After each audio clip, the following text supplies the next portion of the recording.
Beautiful day in paradise. Awesome. Here we are. We're live. Good, We're going to be good. live in a second on Instagram.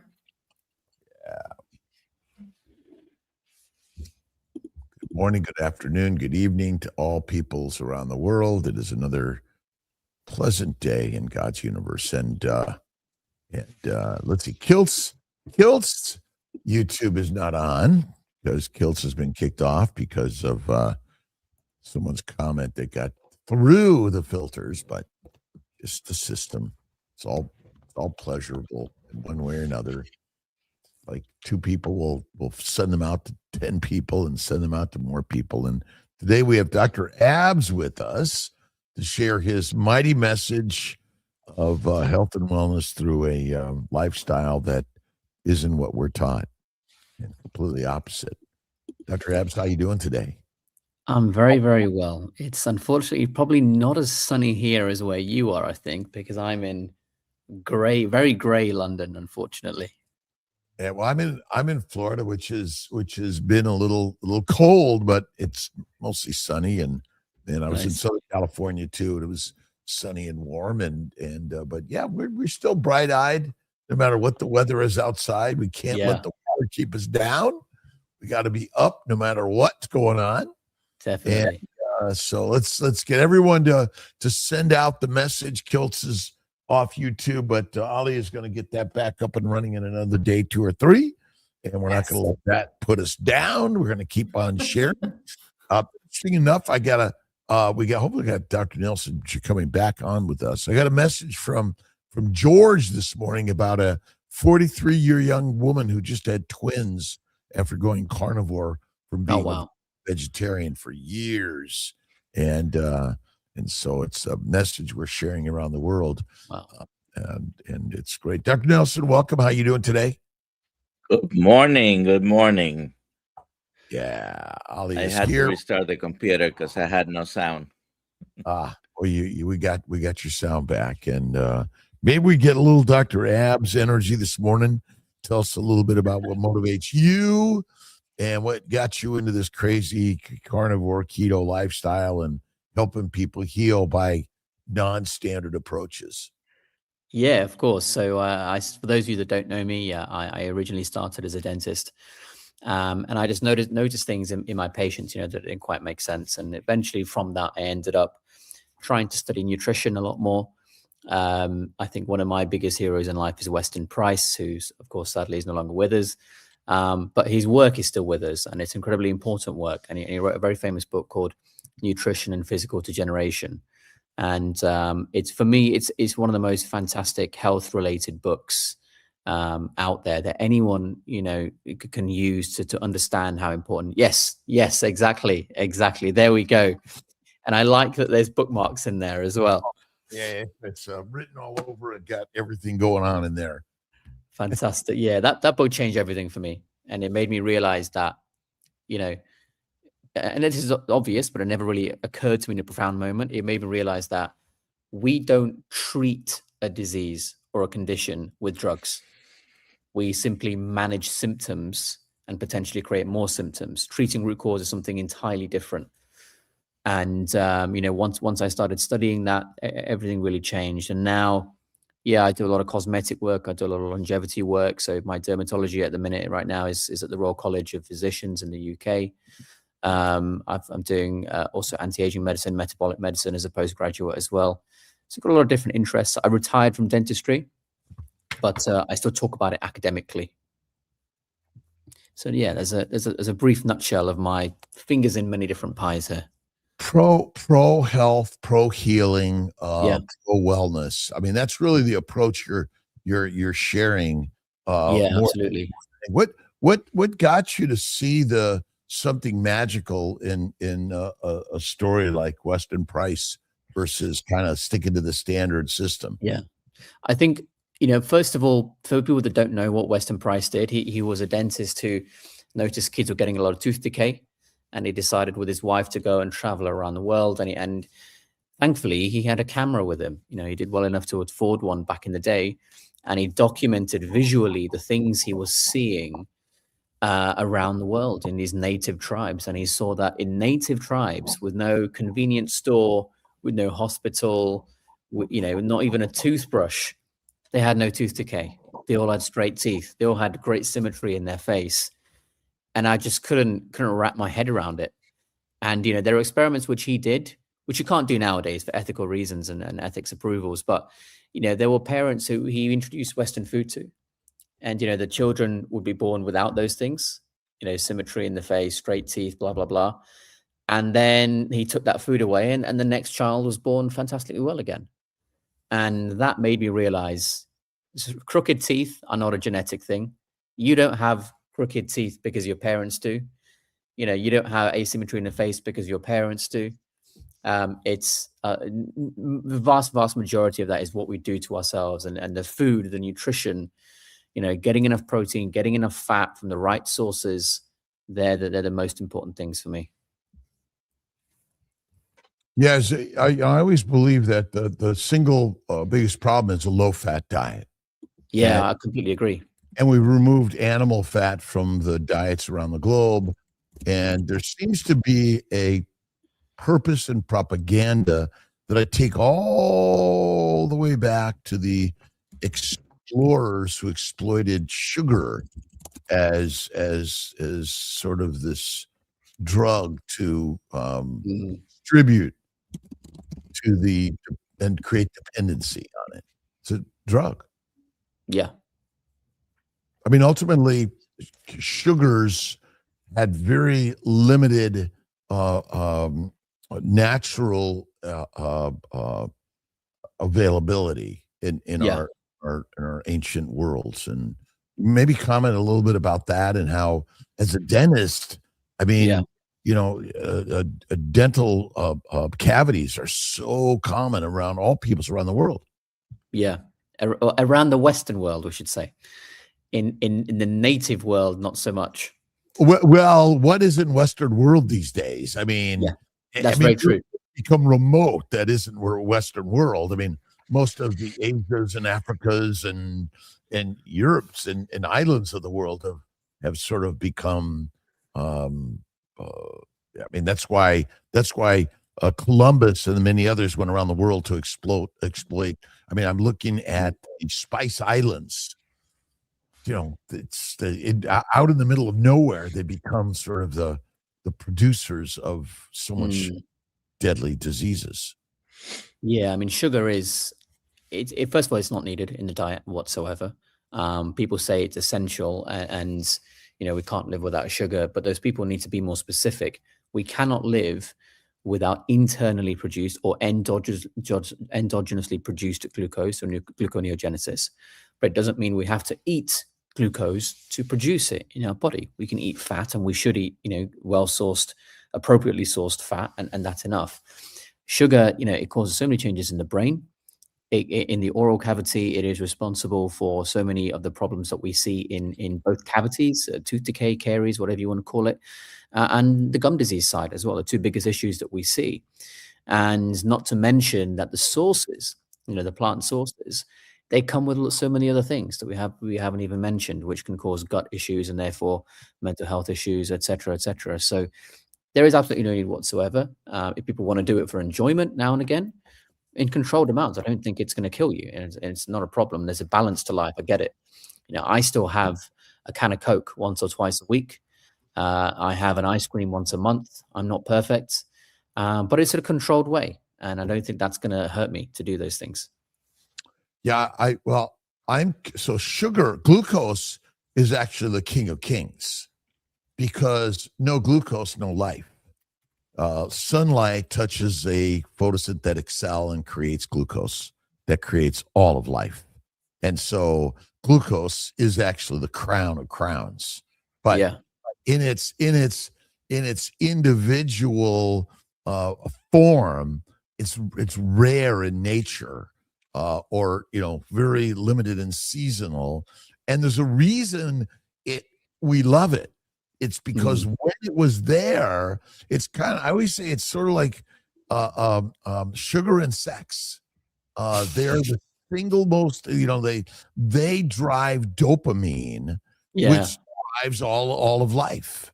And there's an orchestra I'm working on a new, Sex and Sugar and the Luminescence of Light. And basically, this explosion of a photon from infinite light years away touched a molecule on Earth and created glucose. Yeah. And from there, bingo, it all happens. Sex and sugar. That's where the magic happens. It does. It does. My other favorite guy, I wanted to, because I think these two go together, is James Henry Salisbury, The Relationships of Alimentation and Disease. Oh, I've not read that. So in the 1860s and 70s, he graduated Albany Medical School in 1850, and he went on to study the plant versus animal-based diet in a very scientific way, and the Salisbury steak guy basically, masterful, and along with Weston Price and so many others that have written these stories, and today what we're doing is sharing stories, and you're going out there and sharing stories to inspire others. What's your purpose in this? Why don't you just stay behind your desk and do your dermatologic work or your dental work and go on with the day? Well, what inspires you to go on YouTube and all these other and give these talks? I think for me, there's a couple of different things. One is that I'm very petty and impatient, and it angers me to see people stand there saying you need metformin to help your diabetes. There's a few things that piss me off more than that, and I can't stand it. And so I'm doing it for my own sanity, partly, but also because we only get a short amount of time on this earth. And what do I want to see when I look back, when I'm on my deathbed one day? I want to see that I have tried my very best to leave things in a better place than when I found them. And that's important to me. That's a sort of internal satisfaction to me. And when you see people, in front of you break down in tears because, they thought they only had a very short amount of time to live, and you helped them, and, you got them to spend far less money than anyone else. And, this family has their relative back from the grip of heart disease or anything like that. That's a very special moment, which I'm sure you've had many times in your patients that couldn't get pregnant, but then did. And I promise you, if you could bottle up that feeling and sell it, it would be the most addictive drug in the world. Very, very addictive. Yeah, the dopamine ultimately is the real molecule that pushes us to do everything, because there's something about, I believe that ultimately we're driven, three things is sugar, sex, and community. I mean, ultimately, this is about community and taking care of our brothers and sisters to ultimately help our reproductive potential around the globe. We want healthy human beings reproducing and growing and creating. That's what it's all about, right? Yeah, absolutely. Social connections, for me, when people talk about longevity, and I get asked this all the time, now, what do you do for longevity? Well, first of all, you need to stop thinking there's a magic molecule or there's a magic injection that you take. Like, longevity doesn't come from that. It comes from doing the basic things, most of which are free. Eating right, which we're all in agreement with on this call, in this community. And then other things like getting outside, getting enough sunshine, doing enough exercise, getting enough sleep, and having good social connections. We are social creatures. We created dominance in our species because of the way we created social connections to work as a team to bring down prey. And so it stands to reason that the quality of our psyche, for want of a better word, is better when we are social creatures. All these things come into play, always. Do you think by simply coming on to a community like this, has value in helping us feel in a community and feel healing together? Absolutely. Anytime you have people working towards a shared goal, I think that creates a sense of community, and that creates, I don't know what you would call it as a technical term, because I'm not a psychologist, but it will create something in the mind, right? That you won't get if you're just sat in, a a room by yourself all day, every day. One reason I didn't like dentistry, actually. And so definitely, I 100% agree with you there. So we're actually driven towards these communal connections, and why do we show up at a concert or a game, and where there's so many people there? There is a drive to that, right? And Yeah. not being out there alone, and just so many of us could be sitting home alone, but we're driven to a community and Yeah. connection and a conversation that helps us go like, what can I Yeah. do to help make people better? And Yeah, I think that's one of the reasons why things like that, do very well. On a deep level, it's a sense of coming together. And if I could just highlight a comment someone's put here. Yeah. It's a Facebook comment from Mike Fit. He says GLP-1s, so for those that don't know, that's like Ozempic, Mounjaro, Wegovy, they affect dopamine in carb addiction, alcohol, and drug addiction. And he's absolutely right. They do. And people that eat and get the release of dopamine, for the way they are in their life, when you give them this drug and that only source of dopamine then disappears, that's why some people get severe mental health issues from these foods, from these drugs. And I think it's a very very good comment that Mike made there. Yeah, and the sugar, if you think about it, the sugar dopamine effect was there seasonally in small amounts, but now that it's always there, the dopamine response sort of becomes blunted, and then we're doing the thing that basically causes all the damage and disease, like drugs. And pharmacologic drugs, and I think you said it, we're not treating diseases, we're treating symptoms. And so you're taking another drug that masks a symptom. What are the effects of us on that type of habit? Yeah, I think when it comes to those particular drugs, there's huge detrimental effects. My recommendation is never use those drugs unless there is some extreme situation. The only extreme situation I can possibly think of is, let's say someone is so obese that they are basically, on their deathbed and they're going to die if they don't lose some weight now. Fine. The risks of these drugs are better than the risk of death in that situation. That for me is the only acceptable situation, and off the top of my head. But these bones, they essentially stop your intestines working. It is described as gastroparesis or gastric paralysis, or even slowing down the rate of gastric emptying, slowing down the rate of your stomach emptying. But why and how? It works by dropping the ATP concentration in smooth muscle cells. Anytime ATP concentration drops in a tissue, you have to seriously pay attention. And when that happens in this context, things start to die off. That's why, if I'm not mistaken, people have had their intestines removed after going on these drugs, because they are killing them. And even if someone says, I didn't have any of those things, you're in the same road. You may not have gone down the same distance, but you're on that road and you are traveling in that direction, whether you like it or not. And you can't possibly disagree. We know that's the mechanism of action. And that's why when you do that, that can happen. You can have vision issues. You can have, osteoporosis, and the bones essentially are losing quality as well. There's all sorts of issues. And for me, if you just eat appropriately in the way that, all four of us do on this stream, and until you're full, you got nothing to worry about. Your weight's going to be exactly what your body needs it to be. There's no need for these weight loss drugs for the vast majority of people, in my opinion. What is the optimal weight for a human being? Interesting. I think it depends on the height, of course.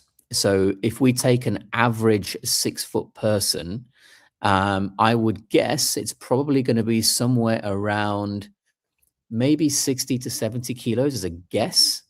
And I'm only basing that. How many stones? I love the word stones. Oh, I don't know. Let me see. Size of a stone. Stones. 60 kilos is 9.4 stone, and 70 is 11. So ultimately, but it's environmentally driven. Oh, so 100%. if you have hibernation, migration, famines, war, pestilence, disease, you better be fat rather than, but it goes up and down. And so it's kind of like flatline.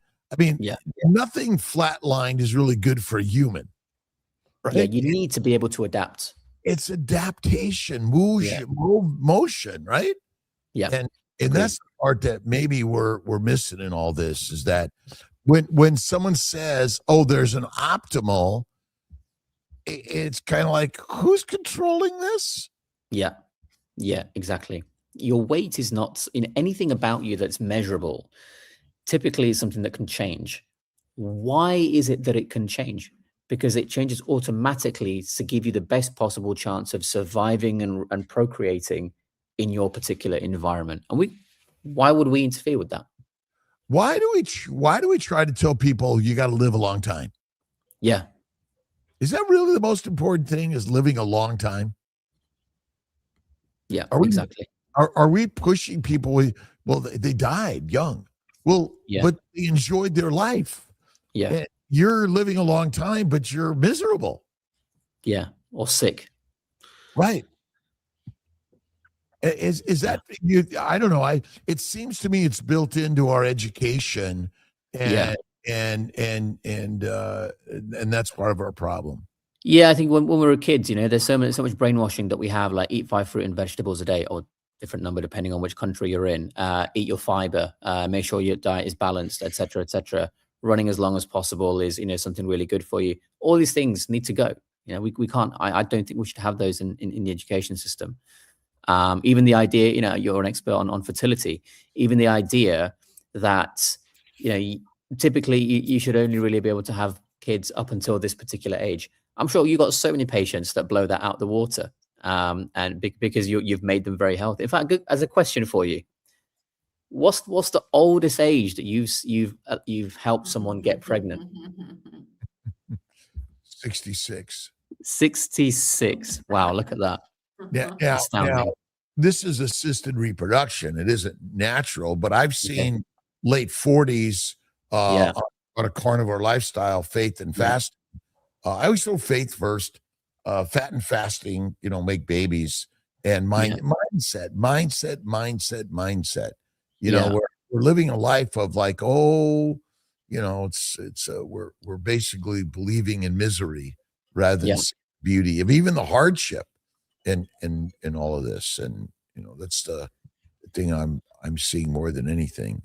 Yeah. I mean, we're told, I was taught in school, university, you're not having kids at that age. So yeah, you've completely destroyed. Well, why do we tell people you need to postpone childbearing and wait for some right moment? I mean, what other animal says, honey, let's wait, and let's get a nice cave or a nice nest, and we'll wait for all these things, and a birth control pill. Yeah. Is that another, the pill? Here's the pill you can take, have all the sex in the world you want, and just be on this pill and you'll live a happy life. Is that what we're doing?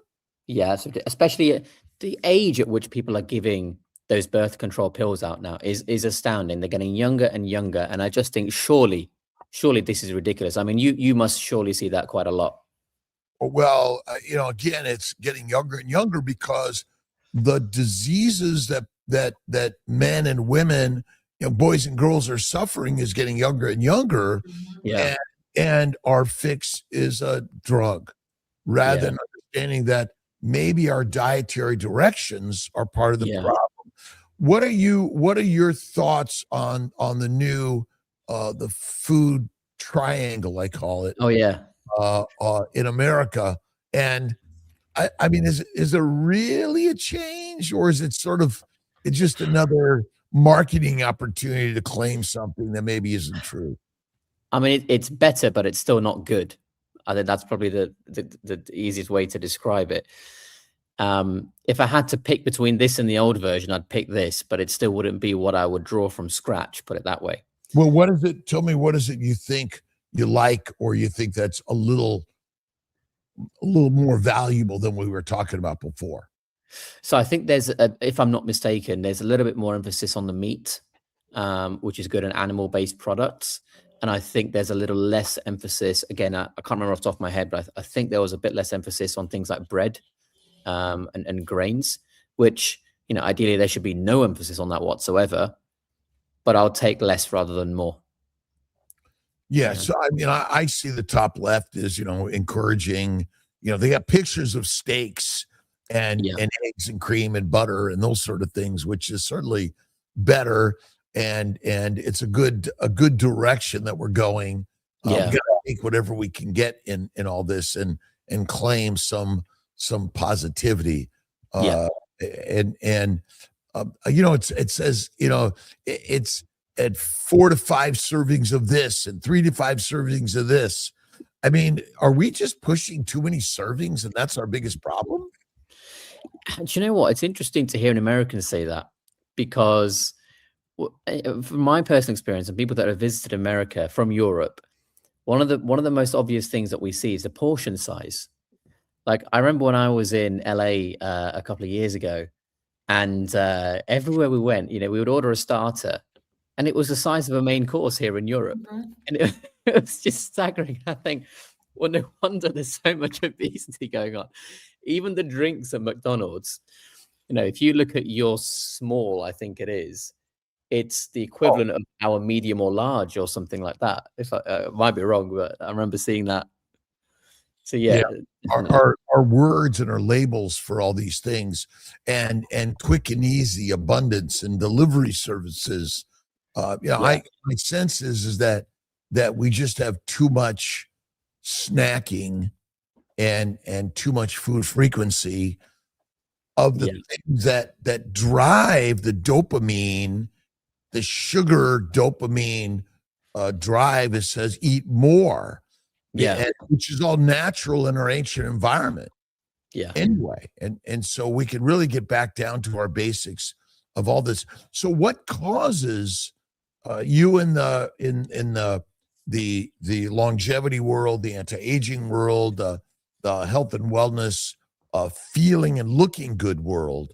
What has been the driving force for you, and that's causing all of our problems? And what are your sense of what we can do to fix it? I think there's two things. One is the internal side, which I think we're all familiar with, and it's the nutrition side, the sleep, the sunshine, the exercise, etc. But I think in the cosmetic world and the anti-aging world, it's also a problem of just poor quality treatments. Treatments that are very limited but are marketed to make people think they're absolutely amazing.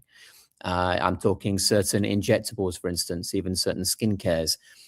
It's going to be controversial, but I think most skincare is a load of rubbish. We especially the more expensive ones. There's very few expensive ingredients out there which are genuinely, necessarily expensive and are worth it. So in that world, I think Botox is probably overdone. I think dermal fillers in some cases are pretty overdone.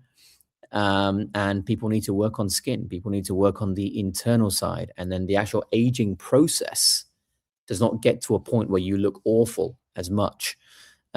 Sadly, it's not as easy in America because with the way the FDA is set up, it's very difficult for a company to actually get cosmetic products into the US compared to other places. So as an example, in the US, there are roughly 6 or 7, maybe 7 dermal filler brands available for people to choose from. In the UK here, we've probably got somewhere between 500 and 1,000. In small countries or in the Middle East, you've probably got about 100. And so there's less choice in the US, unfortunately. So this is easier said than done. But yeah, it's a combination of internal and external factors, I would say, in the anti-aging world.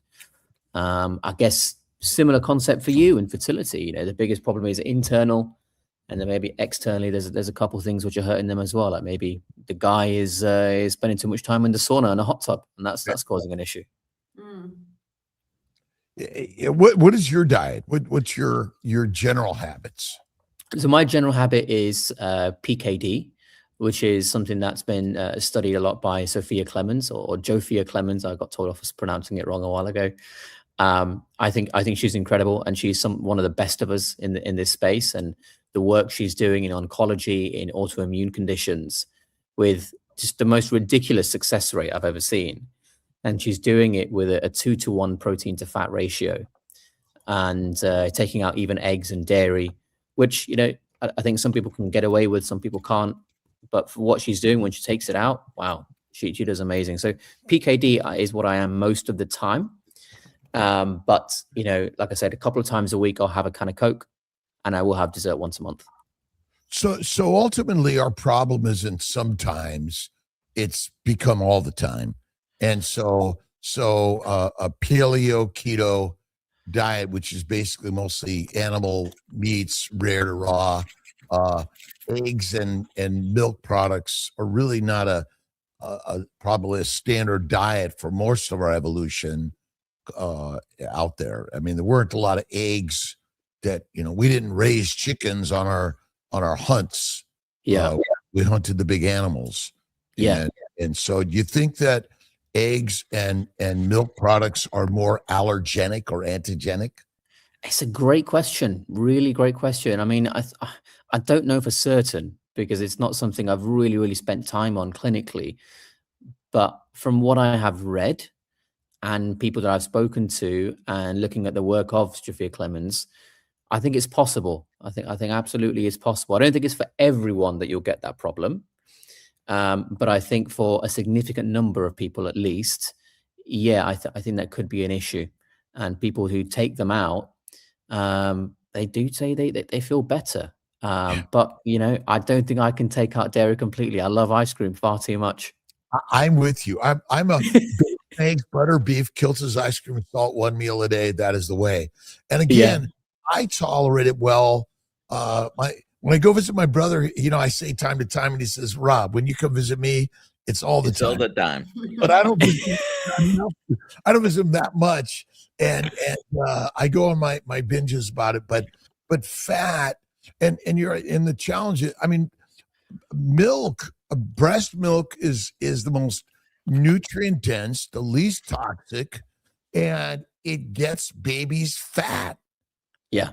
In order to survive, like, you know, hibernation, migration, gestation, and all the sicknesses and famines that have probably, you know, been part of our lives forever. Yeah. Yeah. Well, Dr. Nelson, I'm curious, what about yourself? What's your sort of main diet? Mostly carnivore. Yeah. You know, few things here and there, not frequently as well. Yeah. And what about dairy and eggs for yourself? Well, the month of January, haven't had much dairy because a couple of people in the Kiltz tribe are doing the lion diet. Okay. I haven't been as faithful, so I did have some cheese when we ate in the Good Catholic. yeah. Forgive This him. past Saturday, we were in San Diego, Dr. Kiltz and I won't rat him out, but I did have some cheese. I had some cheese, and there was some honey on the plate, by the way. I did a little bit, a small amount of honey. You know, I think I had some of the fried cheese, but no honey. But the fried cheese, amazing. But I love raw cheeses and raw milks and raw butters, but I don't have them very often. My primary is fatty, rare to raw steak with salt, and that I think is the primary.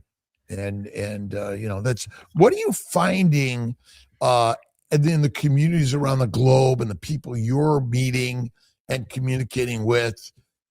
Are they like, you know, Dr. Abs, you're crazy, or, you know, you're crazy, but wow, or, you know, where's our kickback, and how are we finding more and more people that go like, whoa?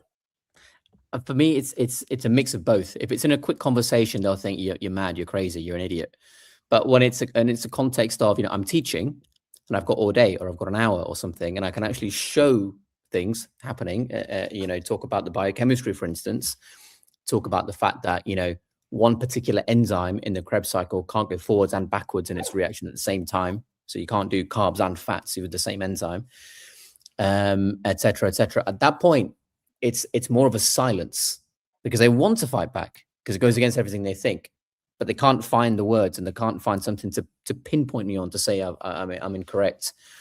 So it's a mix of both, and I'm very fortunate. Quite a lot of medical professionals that I've taught over the years all around the world, they have actually not just they understood it and trusted me, but they've now converted to carnivore, and they are talking about it to their patients as well. So I have a lot of patients for talking about this way of living and eating to medical professionals, because I know effort given to that one individual will multiply to multiple patients over time. And I'm sure it's probably the same for you when you talk about fertility. I'm sure many people will think you're a crackpot, but then you show your cases, you show your reasoning, and if you work on one person, you're going to help multiple over the years. What kind of students are you teaching, by the way? It's a mix. So occasionally I do undergraduates at university or postgraduates, but most of the time it is medical professionals. So so either a doctor of some kind, a dentist, a nurse of some kind, a pharmacist. And then occasionally I do actually have people involved in the business of medicine as well. For that side, it's more the cosmetic and anti-aging. But in terms of the health side, yeah, it's more direct to the actual clinical workers. So it's a mix. There is a question here about, you mind reading it, Alia? Yeah. As a full-fat carnivore, some struggle with dry or crepey skin after 60 years old. Can anything be done? It's a nice question, Chuck. I mean, the difficulty there is it's not just it's crepey and dry at this point. What about everything leading up to that point? You know, you've got a lot of years potentially, I don't know you personally, of where things, you know, weren't carnivore and then carnivore. So you're paying the price for earlier in your life as well. And so that's all building up to the point when you're 60. So there's a lot of things that can be done. These are based on the individual, but I'm just going to list a couple of things. Some of these may be appropriate for you, some of these maybe not, but I need to see you. But for you to go and do some research, one of the most effective things right now is called the ultra clear laser. I have no affiliation with the company or the manufacturer. I don't provide the treatment myself either, but ultra and clear, one word. And this is a kind of non-surgical facelift, which sounds ridiculous. And I know a lot of plastic surgeons would like me saying that. However, it's the only way where you can actually physically remove skin like a facelift, but without having plastic surgery, without even using a scalpel. This laser will core into your face like a drill cores into the ground and pulls out a cylinder of the ground. It's pulling out a cylinder of skin, if you like, on a very, very tiny level. And it does that multiple times over the whole face or wherever you treat it. So your skin kind of shrinks back into you and it looks like you've had a bit taken out. And the advantage of that compared to plastics is that much less downtime. It might be a week or less. And you can then go and have it, you know, more than once after a couple of months, if you wish. That's probably the most effective right now. Scaling down from that, potentially you're looking at some kind of fractional RF microneedling. Maybe something like the Lutronic Genius would be my choice. Again, I'm not affiliated with the company. It's a genuine recommendation. Everything else is not really going to remove skin in any way or anything even similar. And that's what you need for crepey skin. If it's crepey and there's excess, you know all the skincare in the world, you know all the dermal filler, you know all the Botox, it's not going to remove any skin, which is a different thing entirely. So sometimes you've got to bite the bullet and go for a much more invasive treatment, but you'll get great results in the meantime. How about red light therapy? Red light therapy, yeah, absolutely can be fantastic for the skin and in general for our tissues, in fact, because the red light, assuming it's the right wavelength, ideally around 633 nanometers, it will hit a target within the mitochondrial inner membrane called cytochrome C oxidase. And what we find is that when we do that, we can find more ATP production. And this upregulates a load of genes, about 300 genes or so, at least that we know of. And that will improve the output of the cell and the activity of the cell, but it won't necessarily take out a chunk of skin that's there as too much volume of skin. So it'll improve the quality of what you have, but it won't reduce the quantity. Now, what you can do is combine the red light with things like the ultra-clear laser, for instance, before and after, to aid in optimizing it pre-treatment, helping healing afterwards as well. If it's immediately after treatment, you should rather use near infrared because red light on an inflamed area can increase inflammation. So near infrared immediately post-op around 830 nanometers is quite useful. And then once the inflammation is settled to increase healing, then you can use the red at 633, even every day potentially, depending on the device that you have. And combined, you'll get a better result than just one, for sure. You have to cause inflammation to cause healing. To an extent, yes. I mean, if you're doing something like that, removing skin, then yes, you're going to get inflammation. There's no way around that whatsoever. Well, and inflammation is autophagy, is healing. So essentially, without inflammation, there's no healing. There's no replenishment. Cells that come in to clean up are inflammatory in nature. But we use the word inflammation as a negative. But in fact, without it, reproduction doesn't even happen. An egg and sperm don't come together without an inflammatory-like molecular chemical reaction. And so healing skin.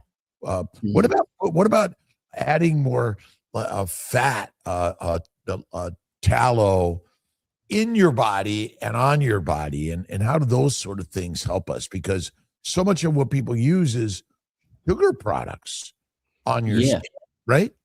I mean, fat is it's one of the most nutritious things that we can have. You know, I actually have jars of like beef fat and lamb fat, and when I have my ribeyes, I take a massive scoop of the fat and dunk it on my plate like an ice cream scoop almost, and I'll use that fat as almost like a sauce, and it's fantastic, very, very nutritious. When it comes to the skin directly, what people watching this will find is that the conventional methodology. Conventional dermatologists will say you're wasting your time. This is ridiculous. You need to use this skincare or that skincare because that's all they know. But technically, when you look at what's in tallow from a micronutrient perspective, I mean, how's that a bad thing? And the fact that, it's not going to come with all these preservatives, anti-mold ingredients and fragrances or whatever else. Frankly, it's much better formulated product than other things. And I've had tremendous responses from people that use tallow on their skin, and I think it can absolutely be fantastic. And in fact, skincare centuries ago started as people rubbing animal fats on themselves. One of the reasons it stopped was because they don't have the technology now to stop the smell of it back then, so it's a bit of an issue. But that's how skincare actually started, if I'm not mistaken. People were using animal fat, so I think it could be a great thing. But just ignore the people that say you've got to use this £300 serum or $1 serum or something like that. It's not necessary. What you do on the inside is far more important. And if people don't even want to use skincare, by the way, here's a tip. Some of my patients don't use skincare of any kind at all. And instead, they use an LED mask. Because when you put skincare ingredients on your skin, fine, no problem, no harm, that's great. The cells will use that ingredient and then they will do some activity. Fine. You got to keep putting that on. That's okay. But it doesn't necessarily change the rate of aging. Whereas when you use an LED mask with near infrared to unblock the oxidative phosphorylation chain with photodisplacing nitrogen monoxide, nitrogen species, and you reduce that inflammation there in an appropriate context, and then the red light can optimize the mitochondrial function, that is something skincare can't replicate. And if you just do that, why wouldn't the cell and therefore the whole tissue improve in quality anyway? So I put a video out recently saying the laziest way to improve your skin. And some of my patients do it, and they use LED technology. So you were with us a couple of months in within the community, the Kiltz Track community, and you mentioned a mask at that time, not affiliated with you, but sure. What mask was that? Sure. So I still maintain my recommendation for that mask, and it's called Style Pro. If I'll put it into the comments there. It's style without the E on the end, and then PRO, so it's all one word. Now, the reason I recommend that mask to people is because it's one of, if not the highest levels of radiation produced of all masks in the world, the fluence level, but it's also one of the lowest priced at the same time. So the value for money is extremely high. You don't need a mask that you're talking hundreds and hundreds and hundreds of dollars. The version 1 of that mask in the UK right now is probably about £80 or £90. That's probably $100, $110. Really not a huge investment. Now, version 2, which has a few little extensions where you can use it on the head and the neck and the chest and everything, that's a little bit more. That's probably going to be a couple $100, but it's cheaper than buying 5 separate masks for all these different areas, which is why that's there. So I would say that mask is still the one of my choice, but who knows? In the future, it's subject to someone making something better as well. You used the word radioactive. What do you mean by that word? Yeah. Did I say radioactive? I think I maybe some frequency. Maybe you were. I thought you said radio, but it was. What do you mean? You mean the frequency of the light? Yeah, he was talking about the wavelength. Wavelength. Yeah. Right. Yeah. Radio waves. Radio waves. Essentially, what you're Exactly. So people that don't understand that, what we're saying is, you can't just say red. Red doesn't mean anything. Red is actually a spectrum. All lights that we see around us is a wave. Got it. You know, a blue wave might be very short. A red wave will be much longer. So we define colors by numbers, basically. And someone was asking about frankincense and tallow. I think I hit that out. There you go. Yeah. I mean, a little bit of small amounts of a plant oil in tallow. It depends on the oil. Because, for example, I'll give you one example. Lavender is quite irritating to skin. And, you know, you should try and avoid things like this.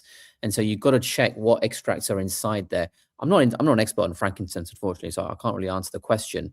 But if it was me, I would rather have just the bare tallow on its own.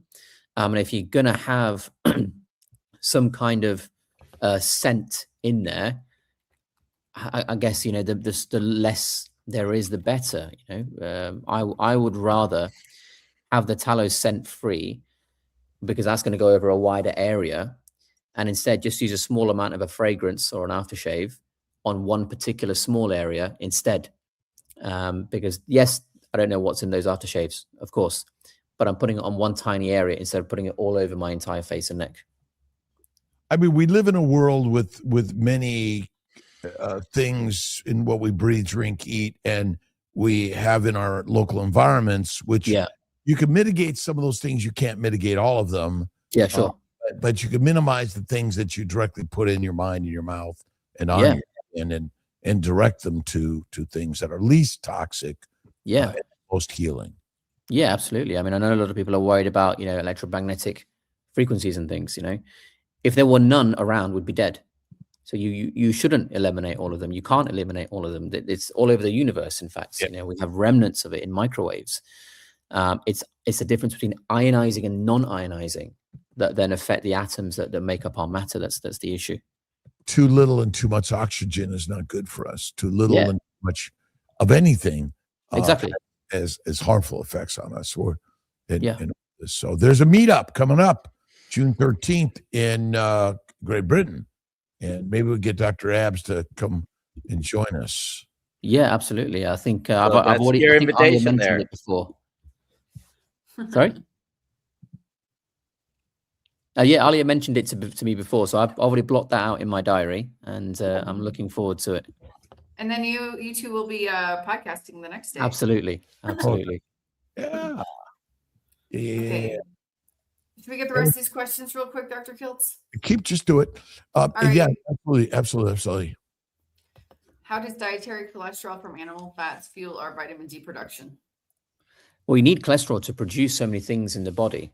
And it's going to be, you know, testosterone, as an example, is going to be one. And we're using 25 dihydroxy in order to produce to get to vitamin D level. So it's useful for pretty much every single process. You know, we're made of cholesterol. So if we don't have enough, it's not just vitamin D that, you know, could be affected. It's everything about us, our entire lifestyle, I would say. You know, it's an interesting question that you can live on a plant-only diet for so long, I imagine. Yeah.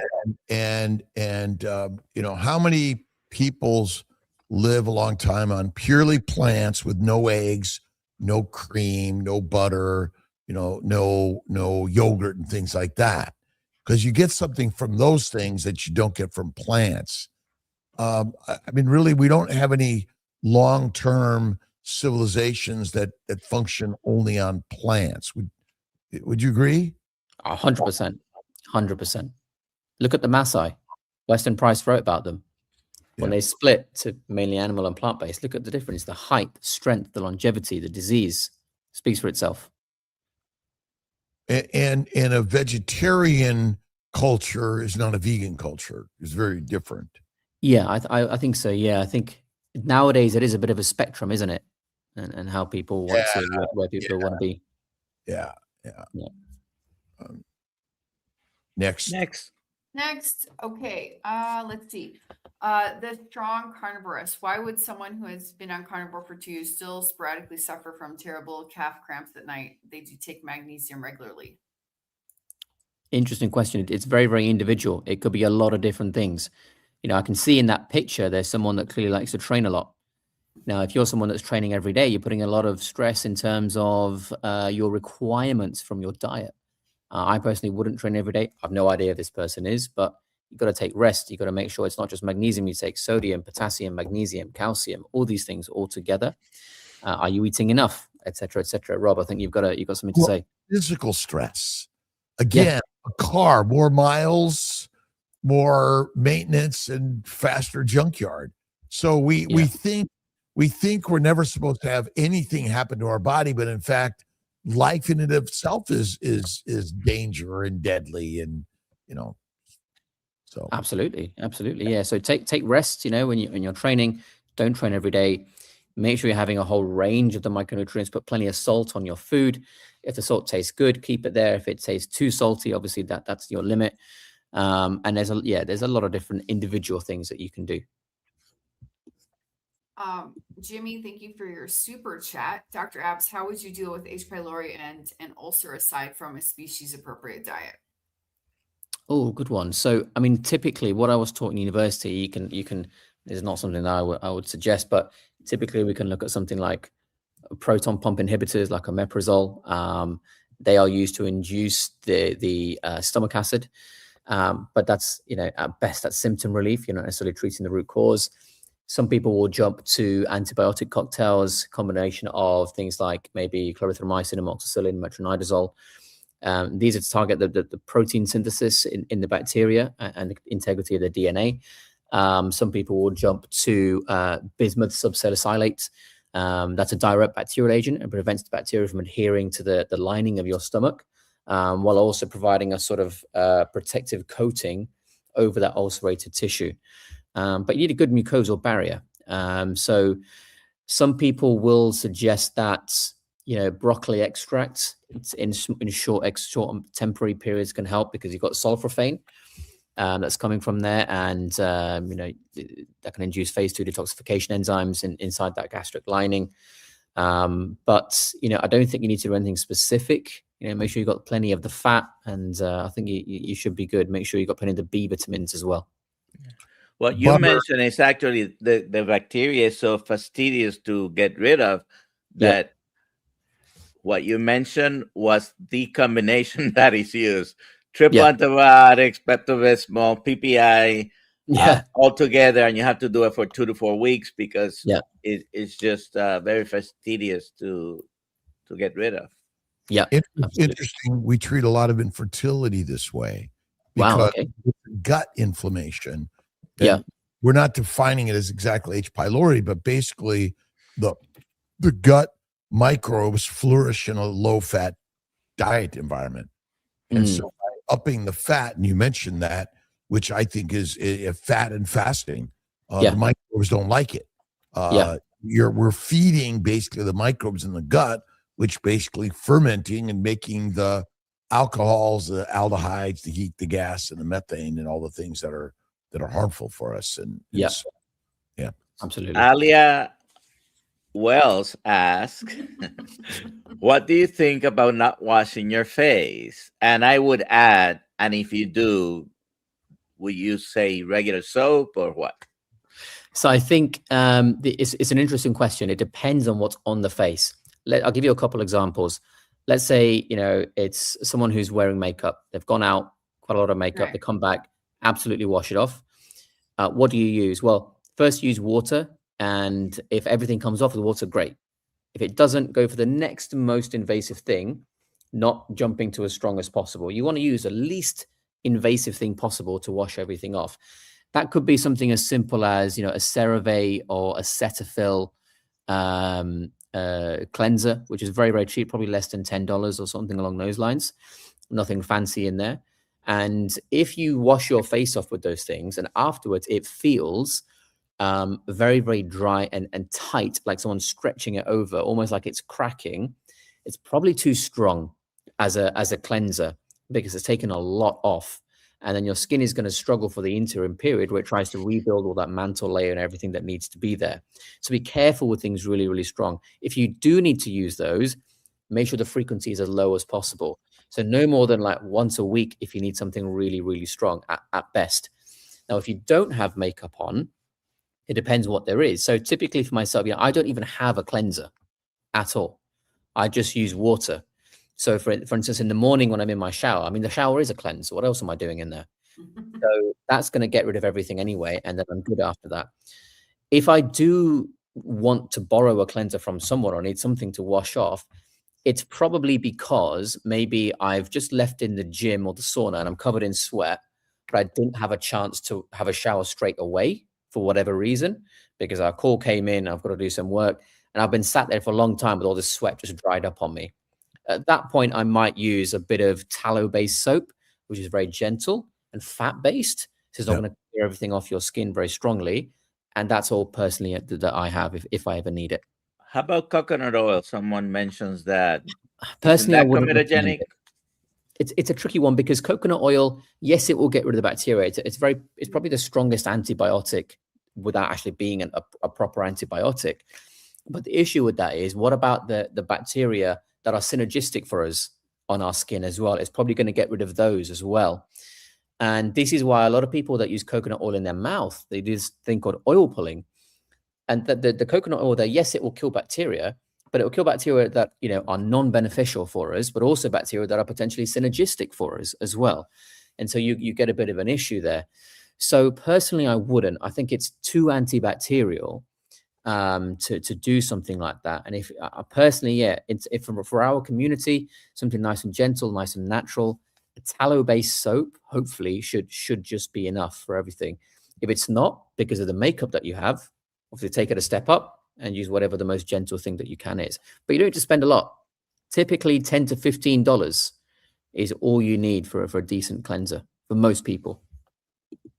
Let's do the giveaway, Aliyah. Okay. Oh, wow. 658. That flew by. Yeah, it's good. Dr. Abs has really got some good stuff for us today. Absolutely. What's the gift today? It's a t-shirt. Awesome. Yeah, nice. Dr. Abs, where can people find you? Sure. So my YouTube is just Dr. Abs, very imaginative name. And so is my Instagram, actually. And Nice. It's a struggle. I follow you. So if they want to look at Dr. Kiltz's sort of followers, they can type in abs into that and they'll get me from there as well. Yeah, and I think it's real important that we're all kind of communicating together and growing this conversation to help our brothers and sisters in the next 10,000 years heal, so they can find us in 1,000, 10,000 years from now. Yeah. But unless I get banned from YouTube. You will not.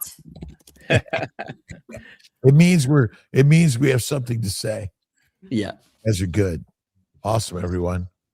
All right. I just want to say, John Laspina, cool. Email me. Congratulations. And Nice. All right. job. All right, brothers and sisters. All right.